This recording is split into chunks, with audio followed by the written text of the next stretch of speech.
Welcome to Truth Eternal series. We're going to take up spirituality, the chapter number 3. Let's pray as usual.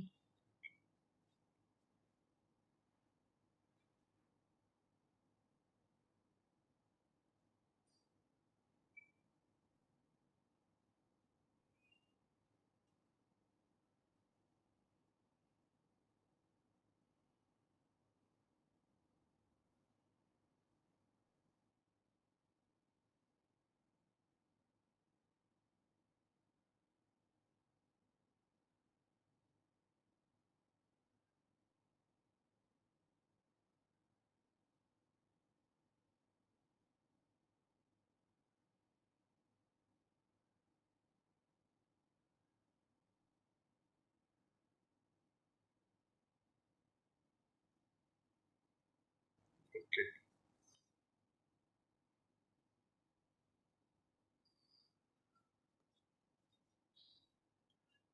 Chapter 3, Spirituality.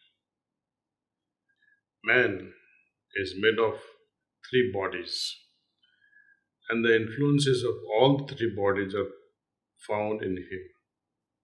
As has been already stated, they are physical, subtle, and causal. Now we all know physical body, gross body or sthula sarir is very well expressed and it's well manifested. It is all made up of elements, matter, we call Panchbhutas. What we observe, what we witness is Annamaya Kosha.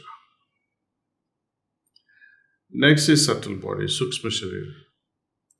It is a bit difficult to express this because it remains unmanifested or incomprehensible or comprehensible to a certain extent. What I mean to say is not fully understandable. Often we say, I don't understand your mind, I don't understand your feelings, I don't understand where you're coming from. This is all about subtle bodies. When we say I don't understand to a certain extent, means I do understand you also to a certain extent. While the most important aspect of our existence, which is causal, without that cause, we could not have been. That is so. And it always remains unexpressed. Though it remains unexpressed, without it, nothing is possible. In spirituality, as we dive deeper and deeper, as we move from this sthul sarira and go inward, as we become more contemplative and we become wiser, and slowly and slowly as ahankar also reduces and we begin to identify ourselves with something greater than ourselves, it begins to shower us with bliss, and then we need more and more and more of that bliss until we really get fed up of it and say now enough of it, and our true journey begins into nothingness in the field of central region. As we move from this identification, which we associate with body-mindedness or mind-mindedness or intellect-mindedness or ego-centric identification, something magical happens. We all remain overwhelmed by these experiences that we do undergo during this spiritual journey. These experiences, by and large, are very difficult to feel, difficult to even grasp. But on the heartfulness practice, it becomes just like that child's play. As long as our heart remains open, we are gifted with these unparalleled gifts. Though we are gifted with all these nuances, day to day nuances of ever changing consciousness.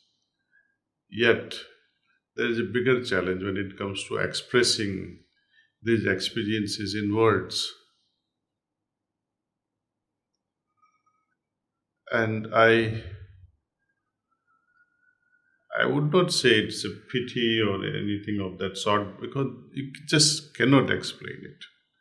As we move on from one dimension to another dimension, for example, when I'm feeling at rest, when I'm feeling so drowned within myself, that dimension through which I'm perceiving is different. And the dimension through which I'm trying to convey in this mundane sense, they're two different dimensions. They're not connected. And that is why we are constantly failing in expressing many ideas which are so profound and so subtle. We can describe few things here and there which are related to the worldly stuff. Even there, we have so much of difficulty in explaining the worldly stuff. For example, when you say a beautiful movie with which you are so impressed, oh, I love this movie. And when someone says, tell me about it, then slowly and slowly you start failing in words and not be able to recapture the whole thing and convey. Then you have to say, okay, why don't you go see a movie? That is the ultimate answer. And that's what happens with spirituality.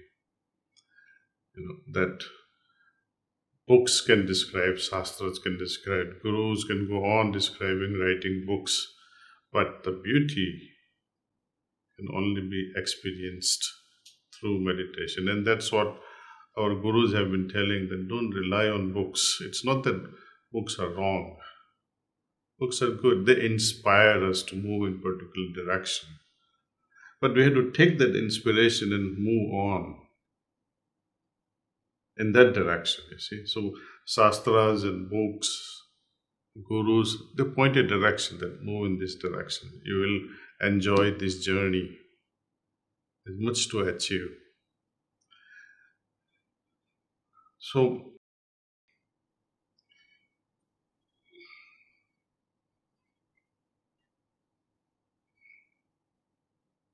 So this manifestation, Lalaji continues and says, they are as a result of this triguna, they are called trigunatmak, being composed of the three attributes, Sat, Raj and Tam. Now, when we talk of the Sat, Raj and Tam, according to Gita, I would request you to refer to chapter number 2 and verse or sloka number 45. I would like to share what the translation of that sloka is, you see. The Vedas means knowledge, deal with three modes of material nature. It says, O Arjun, rise above these three modes of state of pure spiritual consciousness, freeing yourself from dualities, eternally fixed in truth and without concern for material gain and safety. Be situated in the self. So that's the gist of it. Of course, it conveys so much. If we take up this sloka in describing it, I think we'll be spending rest of this evening. Generally, all the three attributes are found in all three bodies. Imagine the spectrum of Sat, the spectrum of Rajas, and spectrum of Tamas. Sat and Tamas, the mixture of it creates Rajas. The spectrum of Sat and Tam itself is so infinite. And because of that, when this infinity, two infinity mingles, it creates third infinity of Rajas. So we have natures, individual nature of individuals which constantly keep changing, and there is no another example of such a person ever repeating itself, not now, not in the past, not in the future. All are unique beings because of this infinite nature of Sat and Tam, resulting in infinite Rajas. Their specialty, nature, and influence are determined by the predominance of a certain attribute. Hence, their names also become different. Tam is manifested body. Raj is subtle, and Sat is causal. The property of Sat is to be at the top. That of Raj is to be in the middle, and the property of Tham is to remain at the bottom. This physical body is of the attribute of Tham on the account of its being manifest and dense.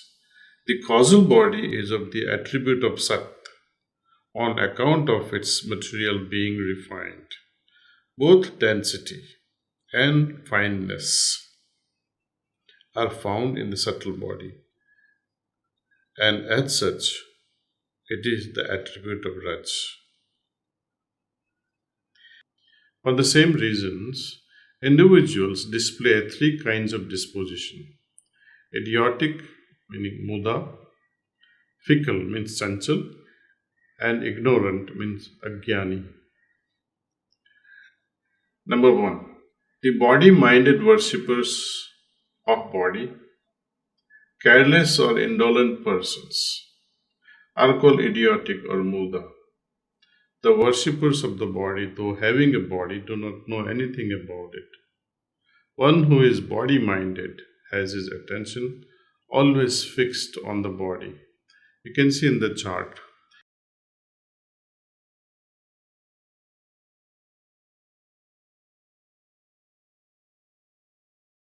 You have a choice to identify yourself either with the communities or your business world totally, family, at the cost of body also. Often people forget to look after their physical well being, physical health. You can see COVID virus is going on rampantly all around.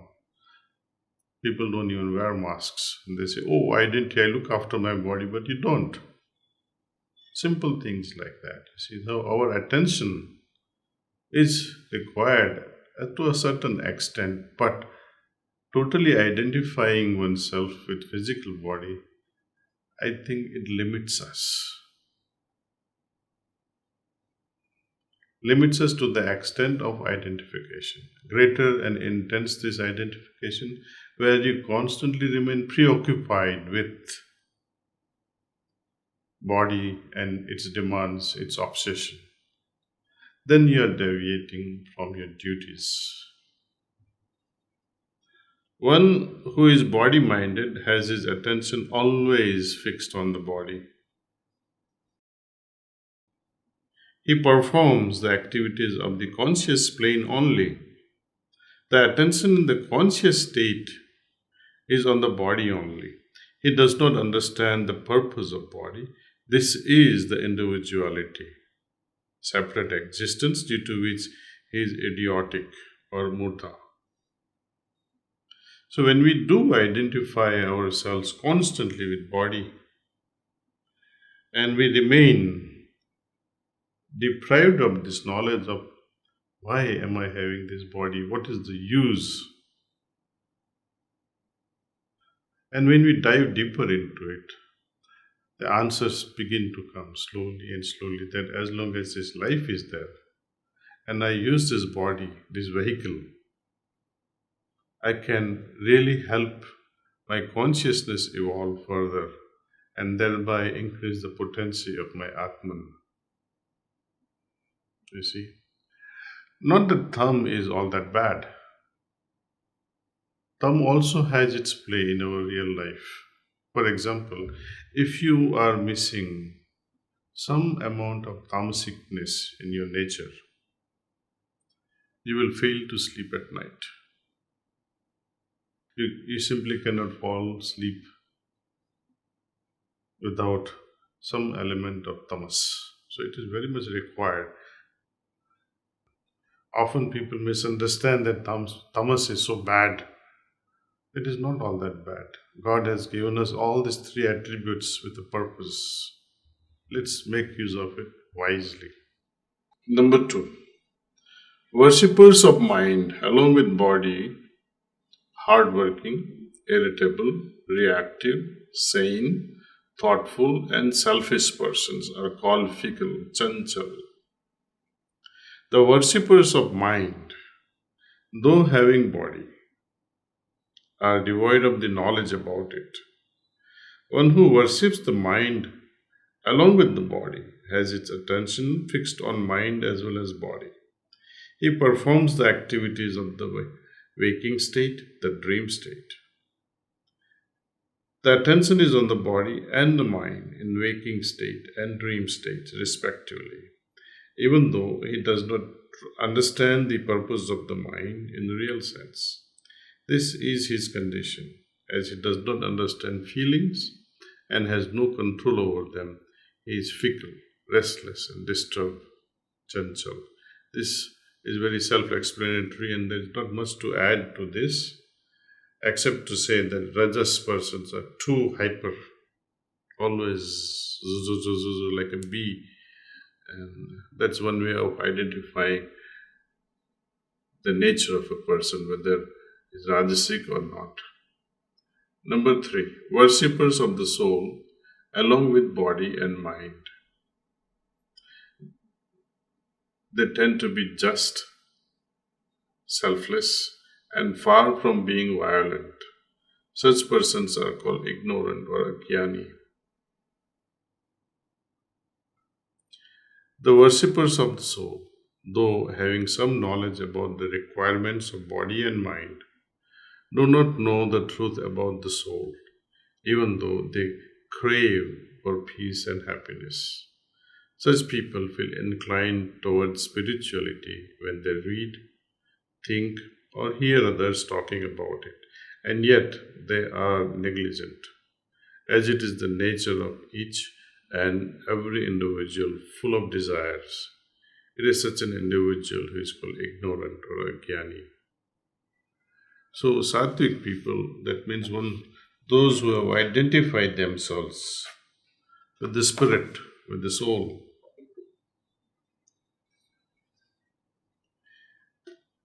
Their attention is always inward. So when we compare all these things, you see the person endowed with the tamasic nature, they're always extrovert. And when the sattvic guna is dominating in us, we tend to be more inward.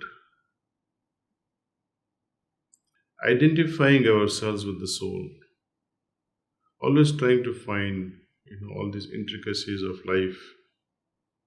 Why am I here? Where am I going? Why this soul? What is God? Such questions will constantly arise in the minds of sattvic individuals. If this exercise continuously go on and on and on for a while, I'm sure this identification with the soul will bring them some level of solace.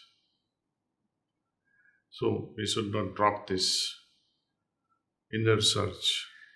Continue with it. Thank you.